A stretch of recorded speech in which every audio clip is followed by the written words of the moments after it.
Hello friend, स्वागत है आपका एनक्यू स्टडी यूट्यूब चैनल पर। सक्षमता परीक्षा से रिलेटेड यह छठा प्रैक्टिस सेट है हम लोगों का, जिसमें सामान्य अध्ययन, भारतीय इतिहास, भूगोल और संविधान तथा भारतीय राष्ट्रीय आंदोलन से रिलेटेड हम लोग एक एक महत्वपूर्ण प्रश्नों को उसके उत्तर की व्याख्या के साथ देखेंगे।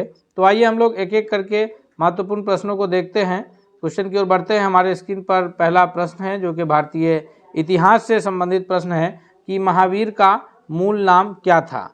महावीर का जो मूल नाम है, स्वामी महावीर जो जैन धर्म, स्वामी महावीर का जो मूल नाम है वह वर्धमान है। स्वामी महावीर जो जैन धर्म के 24वें तीर्थकार के रूप में जाने जाते हैं, जिनका जन्म स्थान जो है वैशाली में है, तो इनका मूल नाम वर्धमान है। अगले प्रश्न की ओर बढ़ते हैं। दूसरा नंबर क्वेश्चन है कि भारतीय राष्ट्रीय कांग्रेस का प्रथम मुस्लिम प्रेसिडेंट था, यानी भारतीय राष्ट्रीय कांग्रेस की जो स्थापना हुई 1885 ईस्वी में, उसके बाद प्रथम मुस्लिम अध्यक्ष उसका कौन बना। तो प्रथम मुस्लिम अध्यक्ष के रूप में जो नाम आता है वह आता है बदरुद्दीन तैयब जी का। ये तीसरे अध्यक्ष और प्रथम मुस्लिम अध्यक्ष के रूप में जाने जाते हैं, यानी ये जो है 1887 में भारतीय राष्ट्रीय कांग्रेस की ये अध्यक्षता किए थे। अगले सवाल की ओर बढ़ते हैं हम लोग। नेक्स्ट क्वेश्चन है, क्वेश्चन नंबर तीसरा है कि सारनाथ में बुद्ध का प्रथम धर्म प्रवचन कहलाता है। तो महात्मा बुद्ध को जब गया में ज्ञान की प्राप्ति हुई, उसके पश्चात जब उन्होंने अपना पहला धर्मोपदेश दिया था सारनाथ में, तो उसको किस नाम से जाना जाता है। तो उस घटना को जो है जो उन्होंने दिया है अपना पहला प्रवचन, उसको धर्म चक्र प्रवर्तन के नाम से जानते हैं, यानी ऑप्शन नंबर डी जो है इसका करेक्ट आंसर है। महाविनिष्क्रमण जो है, उन्होंने जो परिवार त्याग किया था वो महाविनिष्क्रमण के नाम से जाना जाता है, तथा उन्होंने जो अपना शरीर का त्याग किया है उसको महापरिनिर्वाण के नाम से जानते हैं, और प्रथम प्रवचन को धर्मचक्र प्रवर्तन के नाम से जानते हैं। नेक्स्ट क्वेश्चन की ओर बढ़ते हैं। क्वेश्चन नंबर चौथा है कि तीर्थकारों के क्रम में अंतिम कौन थे। तो जैन धर्म के तीर्थकारों की बात हो रही है। जैन धर्म में कुल 24 तीर्थकार हुए हैं। प्रथम जो है ऋषभदेव हैं, 23वें जो है वो पार्श्वनाथ हैं, और 24वें और अंतिम जो तीर्थकार हैं वो स्वामी महावीर हैं। अर्थात चौथा नंबर प्रश्न के लिए जो सबसे करेक्ट आंसर होगा वह है ऑप्शन नंबर डी कि 24वें और अंतिम तीर्थकार जो है वो महावीर स्वामी हैं। नेक्स्ट क्वेश्चन की ओर बढ़ते हैं हम लोग। अगला प्रश्न है, क्वेश्चन नंबर 5 है कि प्लासी की लड़ाई 1757 में अंग्रेजी सेना का नेतृत्व कौन कर रहे थे। प्लासी की लड़ाई में अंग्रेजी सेना का नेतृत्व जो है वो रॉबर्ट क्लाइव कर रहे थे, या फिर हेक्टर मुनरो कर रहे थे, या फिर ये वारेन हेस्टिंग कर रहे थे, या इनमें से कोई नहीं। तो इसका जो सबसे करेक्ट आंसर होगा कि प्लासी के लड़ाई जो 1757 ईस्वी में हुई है, उसमें जो अंग्रेजों की तरफ से नेतृत्व कर रहे थे वो रॉबर्ट क्लाइव कर रहे थे, यानी ऑप्शन नंबर ए जो है वो करेक्ट आंसर है। हम जो है एक एक प्रश्नों को देखेंगे जो कि महत्वपूर्ण सभी प्रश्न होंगे। तो आपसे रिक्वेस्ट करते हैं कि अगर आप चैनल पर नए हैं तो प्लीज़ आप चैनल को सब्सक्राइब करके बेल आइकन को दबा लीजिए, ताकि कोई भी वीडियो आए तो सबसे पहले आप तक पहुंचे। साथ ही साथ हम आपसे यह भी रिक्वेस्ट करेंगे कि यह वीडियो आपको बहुत पसंद आ रहा है तो आप इसको लाइक कीजिए, दोस्तों के बीच शेयर कीजिए, और ताकि सभी लोग इससे अपनी तैयारी कर सकें। नेक्स्ट क्वेश्चन की ओर बढ़ते हैं। क्वेश्चन है छठा कि बक्सर के युद्ध जो 1764 ईस्वी में लड़ा गया था, उसमें अंग्रेजी सेना का नेतृत्व किसने किया था।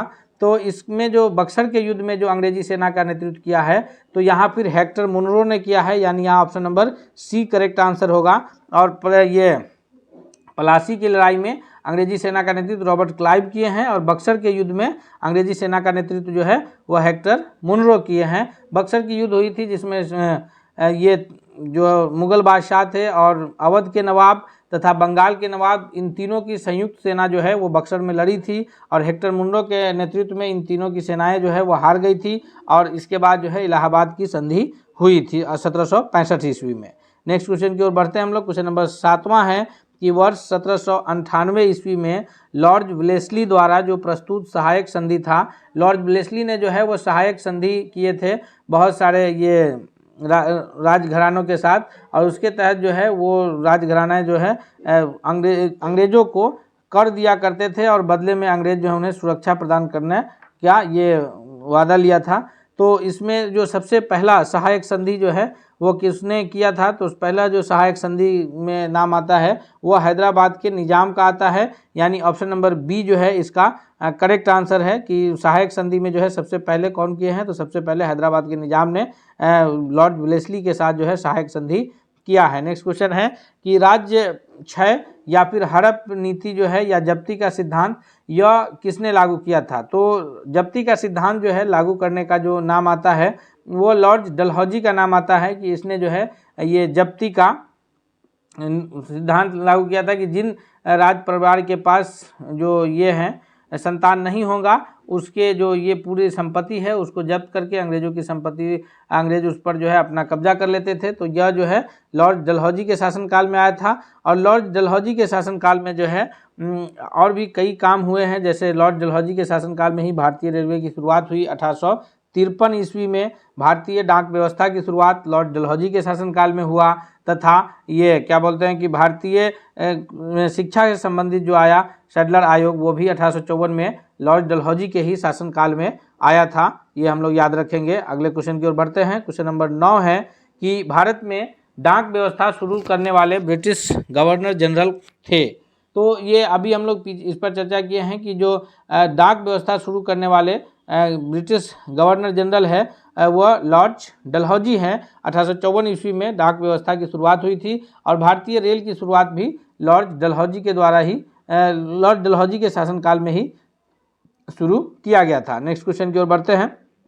क्वेश्चन नंबर 10 है कि किसने कहा था कि तुम मुझे खून दो मैं तुम्हें आज़ादी दूंगा? यह कथन किसका है? तुम मुझे खून दो मैं तुम्हें आज़ादी दूंगा। यह सुभाष चंद्र बोस या फिर अरविंद घोष या भगत सिंह या चंद्रशेखर आज़ाद का कथन है। तो यह जो कथन है कि तुम मुझे खून दो मैं तुम्हें आज़ादी दूंगा, यह बहुत ही फेमस कथन है जो कि सुभाष चंद्र बोस नेताजी सुभाष चंद्र बोस का यह कथन है। अर्थात इसका सबसे correct answer option number A के रूप में जाना जाएगा। हम लोग बढ़ते हैं नेक्स्ट क्वेश्चन की ओर। अगला प्रश्न है कि कांग्रेस का 1929 का अधिवेशन जिसमें पूर्ण स्वराज का लक्ष्य जो है घोषित किया गया था यह कहाँ पर हुआ था? यानी कांग्रेस का 1929 ईस्वी का अधिवेशन किस जगह पर हुआ था?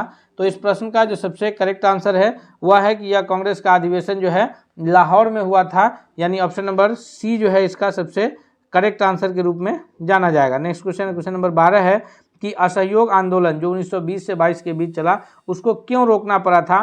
तो असहयोग आंदोलन को रोकने का जो सबसे बड़ा रीज़न था कि असहयोग आंदोलन के समय जो है चौरा चौरी जैसी घटनाएं हुई थी जिसमें जो है पुलिस चौकी को आग लगा दिया गया था और इस घटना से ये होकर के गांधी जी ने जो है चौरा चौरी ये असहयोग आंदोलन को वापस ले लिया था। हालांकि इससे जो है सारे लोग नाराज़ हुए थे और इस नाराज़गी के कारण जो है ये चित्तरंजन दास और मोतीलाल नेहरू मिलकर के जो है एक अलग पार्टी स्वराज पार्टी की स्थापना भी करते हैं 1923 ईस्वी में। नेक्स्ट क्वेश्चन है कि भारत का एकांतिक आर्थिक क्षेत्र यह जो है संलग्न क्षेत्र कितने समुद्री मील की दूरी पर है? यह क्लास 8 के जो है ये ज्योग्राफी का प्रश्न है, यानी हमारी दुनिया पुस्तक का, कि जो भारत का एक्सक्लूसिव इकोनॉमिकल जोन है आर्थिक अपवर्जक क्षेत्र के रूप में भी इसको हम लोग जानते हैं, तो यह कितना है? तो यह जो क्षेत्र है इसका जो सबसे करेक्ट आंसर होगा कि यह ये 200 समुद्री मील तक का जो क्षेत्र है यह एकांतिक आर्थिक क्षेत्र के नाम से जाना जाएगा।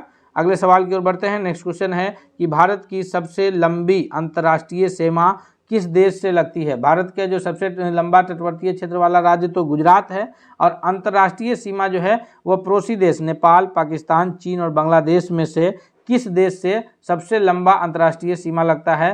तो सबसे लंबा जो स्थलीय रूप से सीमा लगता है वह भारत का बांग्लादेश, जो कभी पूर्वी पाकिस्तान यानी और कभी पूर्वी बंगाल था, उसी पूर्वी बंगाल से जो है भारत का सबसे लंबा अंतर्राष्ट्रीय सीमा वर्तमान में लगता है। नेक्स्ट क्वेश्चन है, क्वेश्चन नंबर 15 है कि जम्मू कश्मीर राज्य का वह हिस्सा जिस पर चीन का अधिकार है क्या कहलाता है? तो जम्मू कश्मीर राज्य का जो हिस्सा जिस पर अभी चीन का अधिकार है उसको अक्साई चीन के नाम से जाना जाता है, और जो हिस्सा पीओके के ये में है भारत का जो अभी हिस्सा है उसको पीओके कहते हैं, पाक ऑक्युपाइड कश्मीर।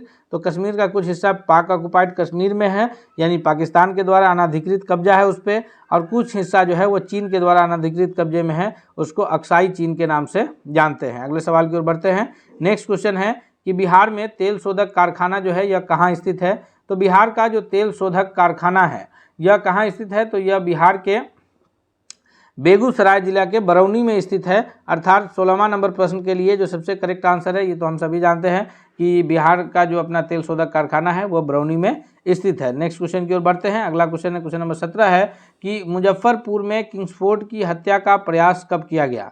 तो खुदीराम बोस और प्रफुल्ल चाकी, ये दो प्रमुख नाम हैं। खुदीराम बोस और प्रफुल्ल चाकी के नेतृत्व में जो है ये जज किंग्सफोर्ड की हत्या का प्रयास किया गया था।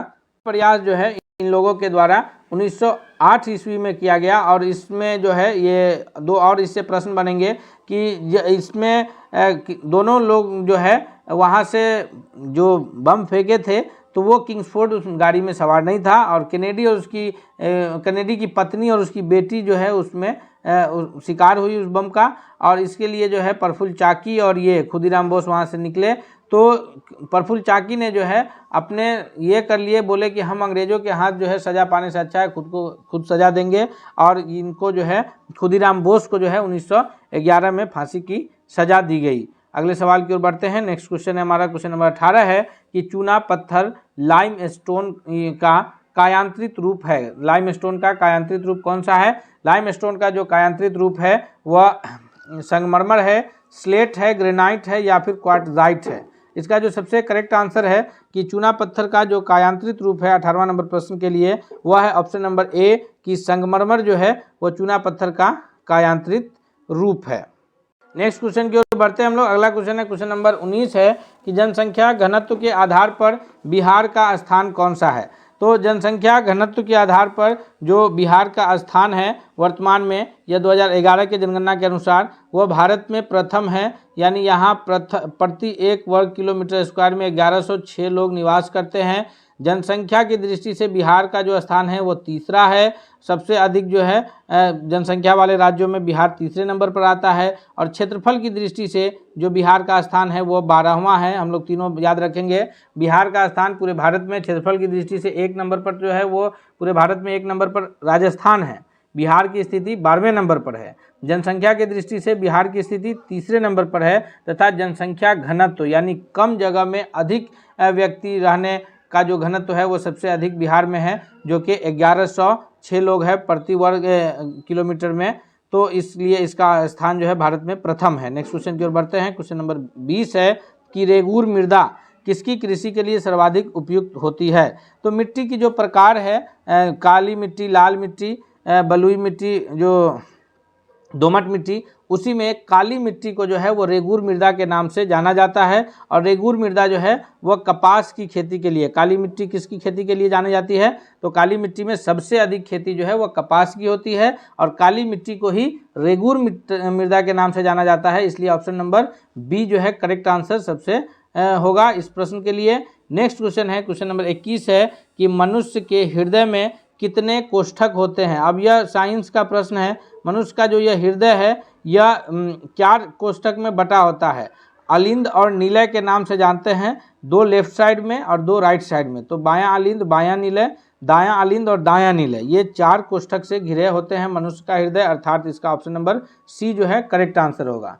दोस्तों हम अब विज्ञान से रिलेटेड प्रश्न कर रहे हैं। हम आपसे फिर एक बार रिक्वेस्ट करेंगे कि अगर आप चैनल पर नए हैं तो प्लीज़ आप चैनल को सब्सक्राइब करके बेल आइकन को दबा लीजिए, ताकि कोई भी वीडियो आए तो सबसे पहले आप तक पहुंचे। साथ ही साथ आपसे यह भी रिक्वेस्ट करेंगे कि अगर आपको वीडियो पसंद आ रहा है तो आप वीडियो को दोस्तों के बीच शेयर कीजिए, तथा आप जो है इस वीडियो को लाइक कीजिए और सभी लोग इससे अपनी तैयारी कर सके, इसलिए दोस्तों के बीच इसको शेयर कीजिए। नेक्स्ट क्वेश्चन की ओर बढ़ते हैं। अगला क्वेश्चन है क्वेश्चन नंबर 22 है कि दाढ़ी बनाने के लिए यानी हजामती दर्पण के रूप में कौन सा दर्पण इस्तेमाल होता है। सैलून में जो है जो दर्पण इस्तेमाल होता है वो कौन सा दर्पण है।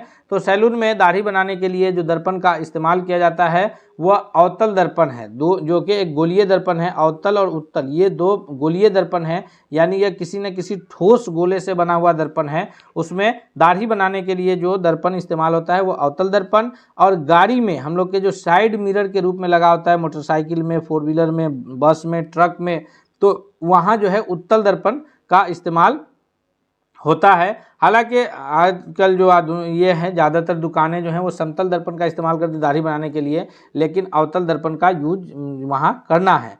क्यों करना है अवतल दर्पण का? क्योंकि अवतल दर्पण में जो है वस्तु का प्रतिबिंब उससे आकार में बड़ा बनता है। समतल दर्पण में वस्तु का प्रतिबिंब आकार में जो है बराबर बनता है, तो इसलिए बेहतर होता है कि उत्तल दर्पण का वहाँ प्रयोग किया जाए और अवतल दर्पण का हजामती दर्पण के रूप में अवतल दर्पण का प्रयोग किया जाए। और उत्तल दर्पण का इसलिए करते हैं साइड मिरर के रूप में कि उत्तल दर्पण में बना प्रतिबिंब सदैव वस्तु से छोटा रहता है, इसीलिए गाड़ी के साइड मिरर के रूप में उत्तल दर्पण का प्रयोग किया जाता है। नेक्स्ट क्वेश्चन है कि अग्निशमन में कौन सी गैस प्रयुक्त होती है, यानी अग्निशमन जो आग बुझाने के लिए गैस का प्रयोग किया जाता है, तो वह कौन सा गैस का प्रयोग आग बुझाने के लिए किया जाता है? तो इस प्रश्न का जो सबसे करेक्ट आंसर है 23वां नंबर क्वेश्चन का, कि आग बुझाने के लिए जो गैस का प्रयोग होता है वह है कार्बन डाइऑक्साइड गैस यानी CO2 गैस का प्रयोग किया जाता है। नेक्स्ट क्वेश्चन की ओर बढ़ते हैं। क्वेश्चन नंबर 24 है कि चंद्रमा पर किसी वस्तु का भार पृथ्वी पर भार की तुलना में कितना होगा, यानी कोई वस्तु अगर पृथ्वी पर वजन है तो उसका चंद्रमा पर वजन बढ़ेगा या फिर घटेगा। तो किसी भी वस्तु का वजन जो पृथ्वी पर है इसके कंपैरिजन में जब वह वस्तु चंद्रमा पर पहुंचती है तो वहाँ वजन बढ़ने के बजाय घटता है, और कितना घटता है तो वह 1/6 भाग रह जाता है। यानी अगर कोई वस्तु पृथ्वी पर 6 kg वजन का है तो चंद्रमा पर उसका भार जो है वह मात्र 1 kg का होगा। और ये जो कमी है उसके भार में, यह उसके गुरुत्वाकर्षण के कारण आभासी कमी है, ना कि यह कोई परमानेंट कमी है। फिर उसी वस्तु को अगर पृथ्वी पर लाया जाए तो उसका वजन 6 kg हो जाएगा। और अगर इसको उल्टा कहें तो कोई 1 kg का वस्तु जो चंद्रमा पर 1 kg है, पृथ्वी पर वह हकीकत में 6 kg का होगा। अगले सवाल की ओर बढ़ते हैं। नेक्स्ट क्वेश्चन क्या है? नेक्स्ट क्वेश्चन है क्वेश्चन नंबर 25 है कि निम्नलिखित में से कौन सा तत्व सभी अम्लों में निश्चित रूप से पाया जाता है? तो अम्ल की परिभाषा यह है कि अम्ल की कुछ खासियत है जिसको हम लोग याद करते चले। अम्ल सदैव स्वाद में खट्टा होता है। अम्ल जो है उसका pH वैल्यू 7 से हमेशा कम होता है। अम्ल जो है वो जल में घुल करके हाइड्रोजन आयन देता है। तो ये अम्ल से रिलेटेड है। तो जितने भी अम्ल होंगे वो जल में घुल के हाइड्रोजन आयन देंगे, अर्थात जितना भी अम्ल है उन सभी में हाइड्रोजन तत्व निश्चित रूप से उपस्थित होता है। और ये इसलिए ऑप्शन नंबर ए जो है इसका करेक्ट आंसर के रूप में जाना जाएगा। नेक्स्ट क्वेश्चन है क्वेश्चन नंबर 26 है कि निम्नलिखित में से कौन जड़त्व के नियम को सही बताता है? तो जड़त्व का जो नियम है कि कोई वस्तु अगर विराम में है तो वह विराम में रहना चाहेगी, और अगर कोई वस्तु गति में है तो वह गति में रहना चाहेगी। तो ये जड़त्व का नियम है, और यही नियम जो है न्यूटन के गति का प्रथम नियम है। यह नियम क्या है? न्यूटन के गति का प्रथम नियम है। अर्थात इसका जो सबसे करेक्ट आंसर है वह है ऑप्शन नंबर ए, कि जड़त्व का नियम जो है वह न्यूटन के गति का प्रथम नियम है। नेक्स्ट क्वेश्चन की ओर बढ़ते हैं। क्वेश्चन नंबर 27 है कि स्वस्थ मनुष्य का रक्तचाप यानी ब्लड प्रेशर, यह जो है आजकल इसका शिकार अधिकांश लोग हो रहे हैं। तो इसका जो है एक स्वस्थ मनुष्य के लिए जो रक्तचाप है वह कितना होता है? स्वस्थ मनुष्य का रक्तचाप जो है वो जो वैल्यू है उसका 120/80 होना चाहिए, तो वह स्वस्थ मनुष्य के रूप में काउंट किए जाएंगे। और अगर उससे अधिक है तो वह जो है ब्लड प्रेशर हाई के रूप में माना जाएगा, उससे कम है तो ब्लड प्रेशर लो के रूप में माना जाएगा। तो ना हाई ब्लड प्रेशर अच्छा है ना लो ब्लड प्रेशर अच्छा है। जो स्वस्थ मनुष्य के लिए है वो 120/180 सबसे बेहतर है। अगले सवाल की ओर बढ़ते हैं। नेक्स्ट क्वेश्चन देखते हैं। क्वेश्चन नंबर 28 है कि मनुष्य के रुधिर का यानी ब्लड का pH वैल्यू कितना होता है? तो ब्लड का जो pH वैल्यू है आदमी का वह लगभग उदासीन के करीब होता है, लेकिन हल्का सा क्षारीय होता है। अर्थात इसका जो सबसे करेक्ट आंसर है वो ऑप्शन नंबर डी के रूप में जाना जाएगा, कि मनुष्य का pH मान जो है वो 7.4 होता है। याद रखिएगा 7 जो है यह उदासीन होता है, ये pH वैल्यू pH स्केल है। 7 जो है उदासीन होगा, 0 से काउंट होगा, 0 से 7 तक इधर अम्ल होगा, और 7 से ज़्यादा तक इधर जो है वह भस्म होगा, और या फिर क्षार कहेंगे 7 से 14 तक। तो ये 7 जो है उदासीन है। शुद्ध जल हम लोग जो पीते हैं पानी, उसका जो pH वैल्यू है वो बिल्कुल 7 होता है, और मनुष्य के रुधिर का pH वैल्यू 7.4 है। अर्थात मनुष्य का रुधिर जो है हल्का क्षारीय है। नेक्स्ट क्वेश्चन है कि शरीर में खून का शुद्धिकरण की प्रक्रिया क्या कहलाती है? तो शरीर में जो खून के शुद्धिकरण की प्रक्रिया है उसको हम लोग किस नाम से जानते हैं। तो शरीर में खून के शुद्धिकरण का जो कार्य है वो कौन अंग करता है, ये भी जानते चले। वो कार्य जो शुद्धिकरण का कार्य है वो हमारा किडनी करता है, जिसको गुर्दा के नाम से भी हम लोग जानेंगे। और ये जो प्रोसेस है उसको डायलिसिस के नाम से जानते हैं। अर्थात 29वां नंबर क्वेश्चन का जो करेक्ट आंसर है वो ऑप्शन नंबर ए के रूप में जाना जाएगा। अगले प्रश्न की ओर बढ़ते हैं हम लोग। नेक्स्ट क्वेश्चन क्या है देखते हैं। तो नेक्स्ट क्वेश्चन है 30 की रक्त में लाल रंग में किसके कारण होता है, यानी रक्त का जो रंग लाल है वह किसकी उपस्थिति के कारण जो है रक्त का रंग लाल होता है। तो यह जो उपस्थिति होती है यह हीमोग्लोबिन की उपस्थिति के कारण जो है रक्त का रंग लाल रूप ये जाना जाता है, यानी ऑप्शन नंबर बी जो है इसका करेक्ट आंसर होगा। नेक्स्ट क्वेश्चन की ओर बढ़ते हैं। क्वेश्चन नंबर 31 है। अब ये जो प्रश्न है वह भारतीय संसद यानी इंडियन पॉलिटी से रिलेटेड प्रश्न है। तो हम आपसे एक बार फिर जो है रिक्वेस्ट करते हैं कि अगर आप चैनल पर नए हैं तो प्लीज़ दोस्तों आप चैनल को सब्सक्राइब करके बेल आइकन को जरूर दबा लीजिएगा, और ताकि कोई भी अपडेट्स आएगा तो आपको मिलेगा। बढ़ते हैं क्वेश्चन की ओर कि भारतीय संसद बनती है, भारतीय संसद किससे बनती है, या केवल लोकसभा से बनती है, या फिर राज्यसभा एवं लोकसभा दोनों से बनती है, या लोकसभा राष्ट्रपति से, या फिर लोकसभा राज्यसभा एवं राष्ट्रपति से। तो याद रखिएगा कि भारतीय संसद के यह तीनों अंग हैं, लोकसभा भी उसी का अंग है, राज्यसभा भी उसी का अंग है, राष्ट्रपति भी उसी का अंग है। जिसमें लोकसभा का कार्यकाल 5 वर्ष का है, राष्ट्रपति का कार्यकाल 5 वर्ष का है, और राज्यसभा जो अस्थायी सदन है उसके सदस्यों का कार्यकाल वैसे 6 वर्षों का होता है, लेकिन वह एक परमानेंट सदन है, अस्थायी सदन के रूप में यह जाना जाता है। अगले सवाल की ओर बढ़ते हैं हम लोग। नेक्स्ट क्वेश्चन कौन सा है, तो अगला सवाल है क्वेश्चन नंबर 32 है कि निम्नलिखित में से कौन जो है कथन असत्य है।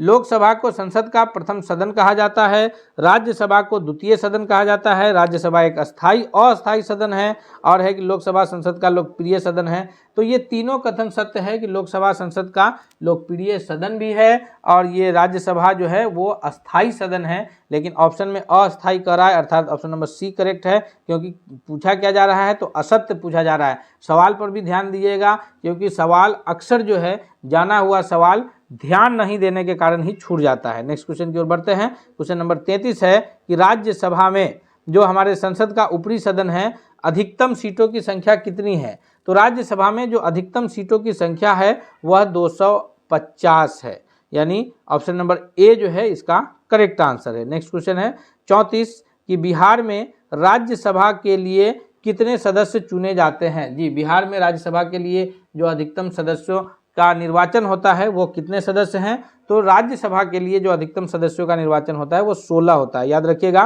RS यानी राज्यसभा इसके लिए 16 होता है, LS यानी लोकसभा इसके लिए 40 सदस्य निर्वाचित होते हैं, VS यानी विधानसभा इसके लिए 243 सदस्य निर्वाचित होते हैं, और VP यानी राज्य के विधानमंडल का ऊपरी सदन जिसको विधान परिषद के नाम से जानते हैं इसके लिए 75 सदस्य निर्वाचित होते हैं। याद रखेंगे हम लोग एक बार फिर से कि राज्यसभा के लिए 16, लोकसभा के लिए 40, विधानसभा के लिए 243 और विधान परिषद के लिए 75 सदस्य निर्वाचित होते हैं। नेक्स्ट क्वेश्चन है क्वेश्चन नंबर 35 है कि राष्ट्रपति अंगल समुदाय, भारतीय अंगल समुदाय यानी एंग्लो इंडियन से कितने प्रतिनिधित्वों को लोकसभा के लिए मनोनीत करते हैं। तो इसका जो करेक्ट आंसर है कि लोकसभा के लिए जो है वो 2 सदस्यों को मनोनीत करते हैं, और राज्यसभा के लिए राष्ट्रपति जो है वो 12 सदस्य, जो कि एंग्लो इंडियन नहीं होते, ये याद रखिएगा। ये जो 12 सदस्य हैं ये भारतीय होंगे, अलग अलग क्षेत्र में विशेष में होंगे, जैसे कुछ खेल से होंगे, कुछ कला से होंगे, तो सभी अलग अलग क्षेत्रों से जो है जो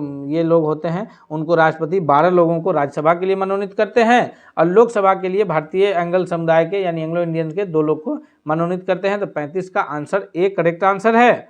नेक्स्ट क्वेश्चन है 36वां नंबर प्रश्न क्या कह रहा है कि भारतीय संविधान के अनुसार देश की तीनों सेनाओं का अध्यक्ष सुप्रीम कमांडर कौन होता है। तो जो तीनों सेनाओं का अध्यक्ष है वो CDS होता है, यानी चीफ ऑफ डिफेंस स्टाफ, या फिर राष्ट्रपति, उपराष्ट्रपति या थल सेना अध्यक्ष। तो भारतीय 3 सेना है, यानी थल सेना, जल सेना और वायु सेना, और तीनों सेनाओं का एक एक प्रमुख होता है। थल सेना का प्रमुख थल सेना अध्यक्ष, जल सेना का प्रमुख जल सेना अध्यक्ष, और वायु सेना का प्रमुख वायु सेना अध्यक्ष। और उन तीनों का भी एक ये होते हैं जो CDS के रूप में जाने जाते हैं, चीफ ऑफ डिफेंस स्टाफ। जो ये प्रथम चीफ ऑफ डिफेंस स्टाफ जो हैं वो बिपिन रावत थे। विमान दुर्घटना में उनकी जो है दर्दनाक हादसा हो गया।